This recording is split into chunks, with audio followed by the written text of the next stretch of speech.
지난번 서울 집회에서 발언하시는 영상을 유튜브로 봤습니다. 참 대단하십니다.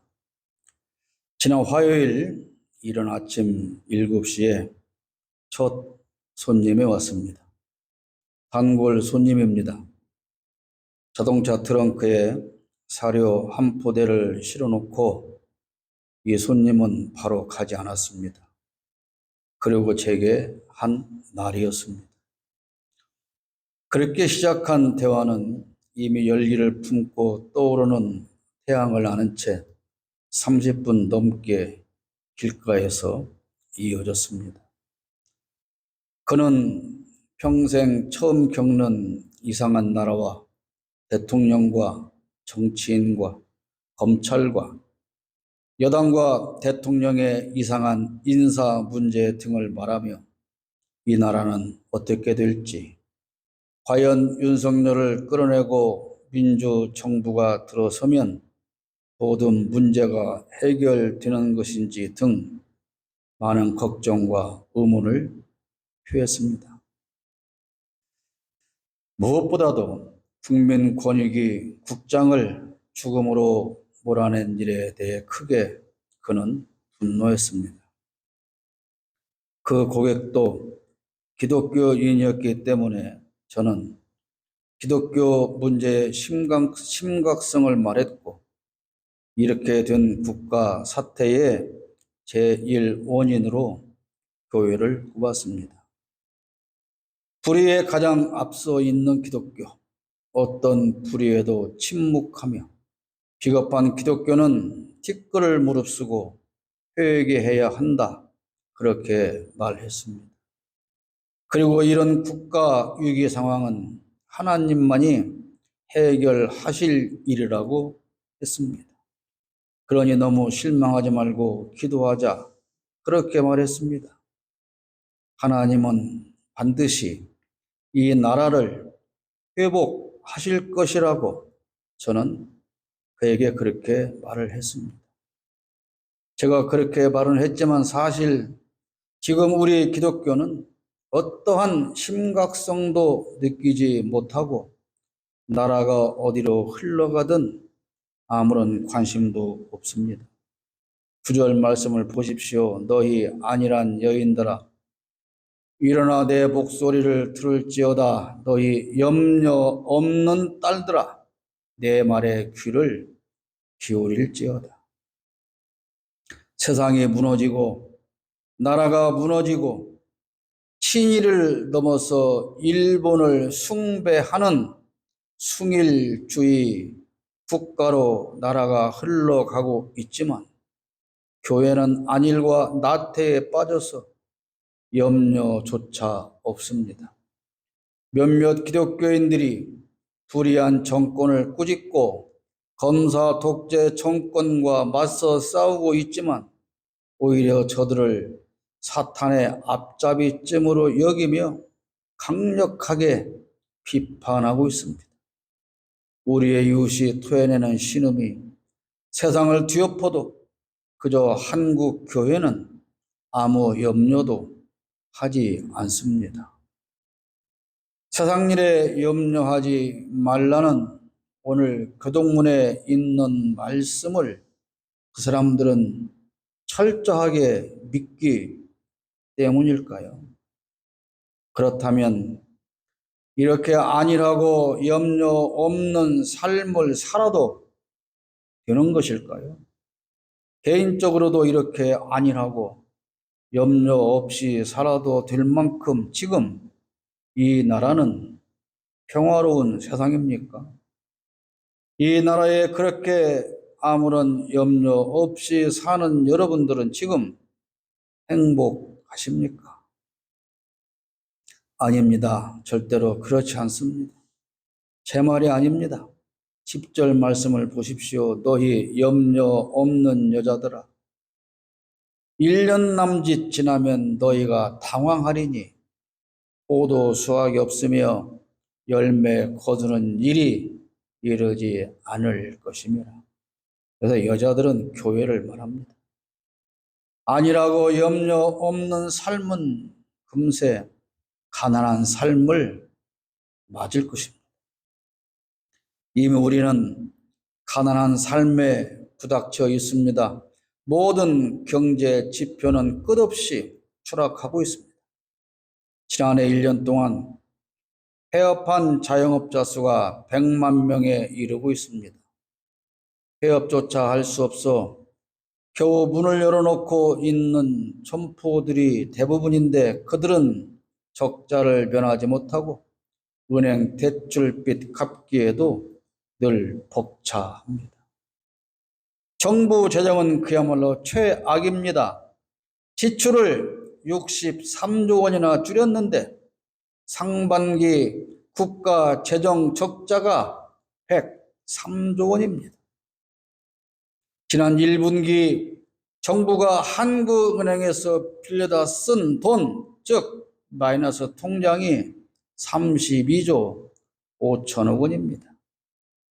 윤석열 정부 이제 겨우 2년 지났는데 국가 경제와 서민 경제는 이미 파탄 나버렸습니다. 그러나 유독 교회는 여전히 아니라고 염려, 근심조차 없는 삶을 살고 있습니다. 국가 재정만 파탄 난 것이 아니라 교회의 영적 상태도 이미 말이 아닙니다. 성령 충만하고 은혜 충만해야 할 교회의 영적인 양식이 고갈되어 버렸습니다. 포도 수확이 없다는 건 성도로서 합당한 열매를 맺지 못하고 있다는 뜻입니다. 열매가 풍성하지 못하기 때문에 교회가 삭막해지고 있습니다. 인정머리가 없고 사랑도 없고 섬김도 없습니다. 긍휼이 여김도 없고 용서와 평화도 없습니다. 먹을 것이 없으면 다툼이 일어나는 것처럼 교회의 영적인 양식이 부족하니까 늘 교회 안에서 다툼이 일어나고 있는 겁니다. 그뿐 아닙니다. 아니라고 염려 없는 자들은 수치를 당한다고 11절에 말씀하고 있습니다. 너희 안일한 여자들아 떨지어다. 너희 염려 없는 자들아 당황할지어다. 옷을 벗어 몸을 드러내고 애로 허리를 동일지어다. 윤석열 정권은 나라를 파탄내면서도 모든 일에 대해서 안일하기 짝이 없습니다.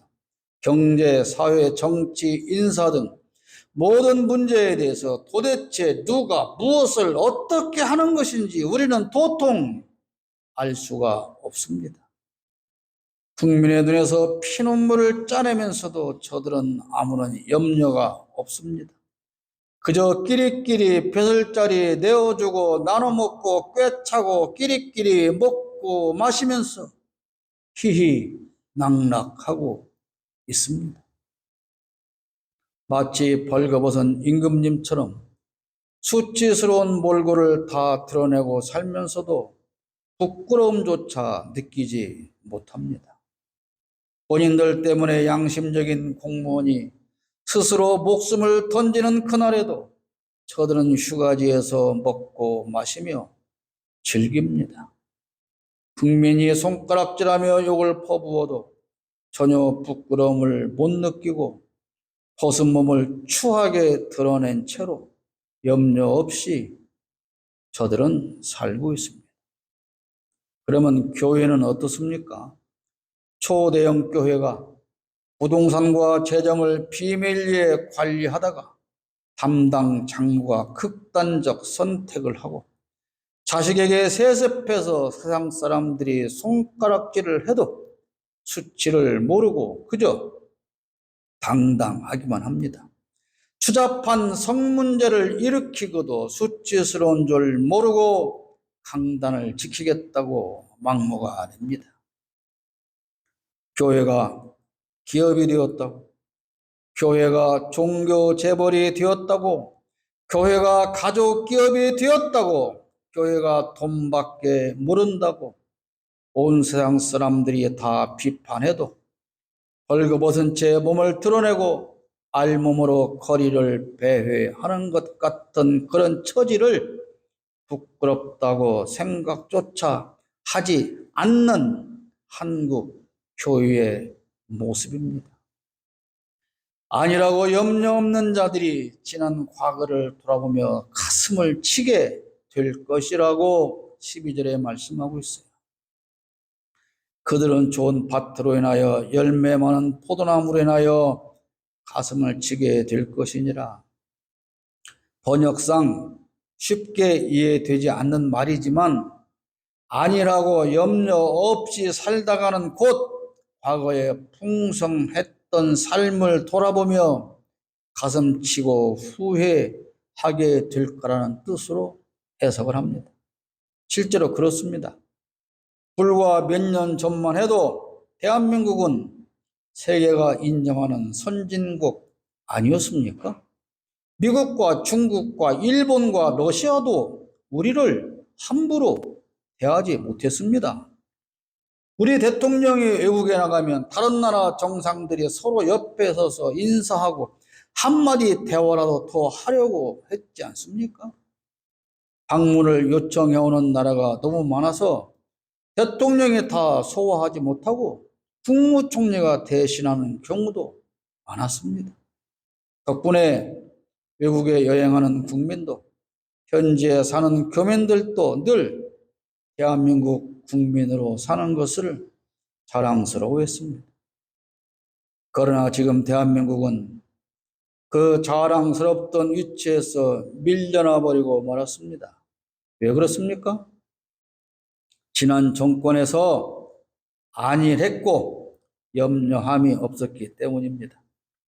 국민은 당장에 검찰과 언론을 개혁해야 한다고 강하게 요구했지만 문재인 정권과 당시 여당이었던 민주당은 안일하게 생각하다가 염려 없이 살다가 검사에게 정권을 뺏기고 이제야 가슴을 치고 있는 겁니다.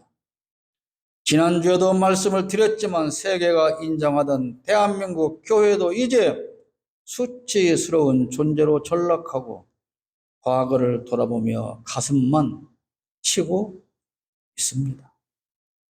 은혜와 사랑으로 가득하던 교회는 황량해져서 서로를 찌르며 상처만 내고 있습니다. 13절을 보십시오. 내 백성의 땅에 가시와 찔레가 나며 희락의 성읍 기뻐하는 모든 집에 그렇게 되겠다. 하나님의 백성이 사는 땅, 희락의 성읍, 모두가 기뻐하는 집, 교회 안에 가시와 찔레만 가득하다는 말씀입니다. 교회 안에서 모두가 사랑으로 하나 되어 기뻐하던 시절은 옛 이야기가 되었습니다. 교회당 건물은 점점 커지고 화려함과 웅장을 자랑하지만 안에 있는 성도들의 영적 상태는 황량하기만 합니다. 서로를 찌르고 상처만 줄 뿐 위로하고 안아줄 여유조차 없습니다. 교회가 적막하고 사람 숫자는 줄어들고 양떼의 초장이었던 교회는 야생 짐승의 굴이 되고 말았습니다. 목회자의 월급만으로 살기 어려워서 주중에 다른 일로 돈을 벌고 주일에만 겨우 가서 설교하는 목사들의 숫자가 늘어나고 있습니다. 14절에 대저 궁전이 폐함받으며 인구 많던 성읍이 적막하며 오벨과 망대가 영원히 구렬이 되며 들나귀가 즐기는 곳이 되었다. 과거에는 양떼의 초장이었는데 이렇게 되었다. 그런 말입니다. 성도에게 생명의 말씀으로 공급해야 할 교회가 양떼가 먹지 못할 세상에 거칠고 영양가 없는 잡 지식만 채워놓고 그것이 실력 있는 목회자라고 자랑합니다. 세월이 갈수록 교회 안에서 복음은 사라지고 세상의 언어와 학문이 판치고 있습니다. 목사의 영혼은 오염되고 한낱 설교 기술자로 전락하고 있습니다. 여러분, AI에 요청하면 몇 장 몇 절에 있는 성경 본문으로 설교 작성해줘. 그렇게 요청하면 5분도 안 돼서 설교 한 편을 뚝딱 만들어 줍니다.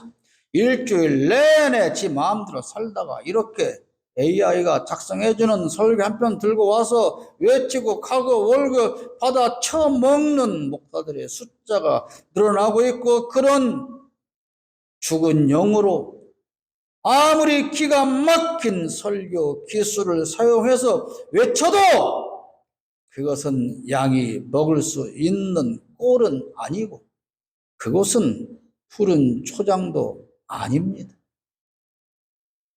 그들이 그렇게 전하는 메시지는 생명의 양식이 아니고 오히려 독초가 되어서 영혼들을 죽이고 있는 겁니다. 왜 이렇게 되었습니까? 우리가 안일하고 염려 없는 삶을 살았기 때문입니다. 그렇다면 우리는 이렇게 살다가 망하고 마는 것일까요? 정녕 우리에게 희망은 없는 것입니까? 그렇지 않다고 하나님은 말씀하십니다.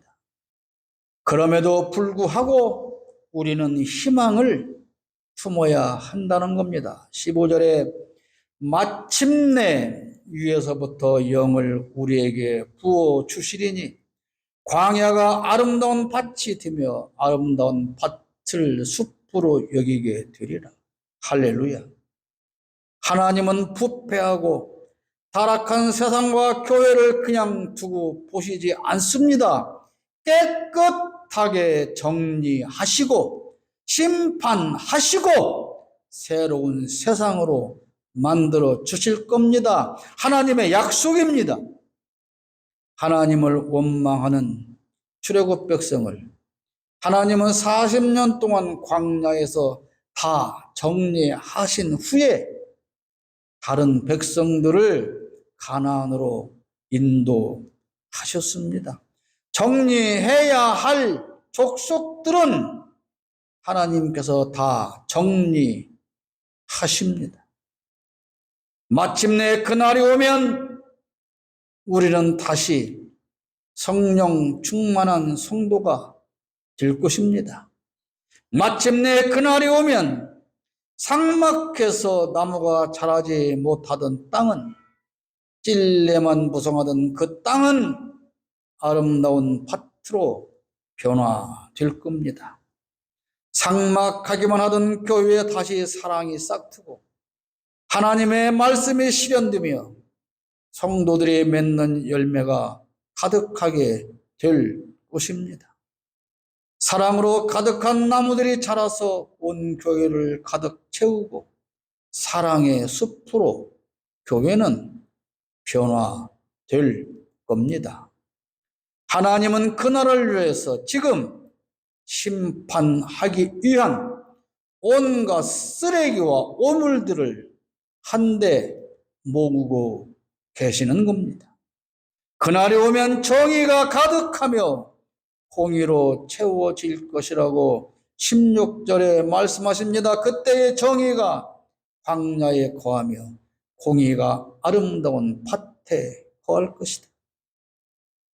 지금 이 세상에는 정의도 없고 공의도 없습니다. 오직 불공정과 불평등과 착취와 탄압이 판을 치고 있습니다. 교회 안에서도 같은 일이 일어나고 있습니다. 모두가 정의를 부르짖고 공의를 외치고 있지만 지금 세상에 그런 건 존재하지 않습니다. 사람의 정의와 공의는 온전할 수 없습니다. 오직 여호와의 영이 우리에게 임하실 때만 정의와 공의로 가득한 세상이 될 겁니다. 왜 세상과 교회의 화평이 없을까요? 공의가 없기 때문이라고 17절에 말씀하고 있습니다. 공의의 열매는 화평이요, 공의의 결과는 영원한 평안과 안전인데 그 공의가 없기 때문에 화평도 없는 겁니다. 세상이 공정하지 못하면 모두가 평화롭게 살 수 없습니다. 누구는 집 밟느라고 평화가 사라지고 누구는 집 밟히기 때문에 평화가 사라지는 겁니다. 공의로운 세상이라면 방송법을 대통령이 왜 거부합니까? 공의로운 세상이라면 대통령이 왜 노동자를 위한 노란봉투법을 거부합니까? 공의로운 세상이라면 자영업자들을 위해서 1인당 25만 원씩을 지급해 주자는 법을 왜 대통령이 거부합니까? 공의로운 세상이 아니기 때문에 국가에서 부패 방지를 다루는 전문가가 이로부터 부당한 압력을 받고 스스로 목숨을 끊게 되는 겁니다. 공의로운 세상이 아니기 때문에 제수군 해병의 죽음에 관한 진실을 덮으려고 국가가, 대통령이 나서고 있는 것 아닙니까? 공의가 없기에 246만 명이 동시에 투약하고 그 금액이 2200억 원이나 되는 마약이 들어왔는데 그 수사를 가로막고 있는 것 아닙니까? 이러면서 공의를 외치고 법치주의를 외치고 헌법 정신을 외치고 광복절 축사라고 하는 것을 이으면서 자유를 50번을 씹으리면 이게 공의와 정의가 있는 나라가 되는 겁니까? 무슨 놈의 자유를 말하는 겁니까? 공의로움이 없기에 옳은 일을 하면 좌천되고 범죄에 가담하면 승진하는 것 아닙니까?